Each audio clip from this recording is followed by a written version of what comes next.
গেছে।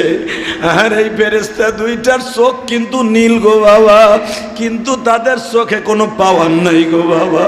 এদের শরীরের মধ্যে বড় বড় প্যারাক লোহার মতো জামা পরিধান করা, বড় বড় প্যারাক লোহার মতো পোশাক থাকবে।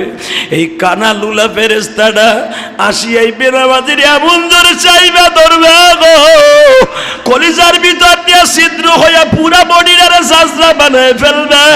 এই লোকটা চিৎকার মারবে আর বলবে, আমারে কোথায় গেল সম্পদ,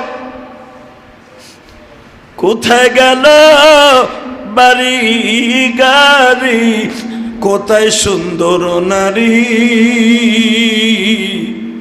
কেমনে থাকবো এই ঘরেতে বইলে দিবেনি, যেই ঘরেতে মা বাবা কেহ সঙ্গী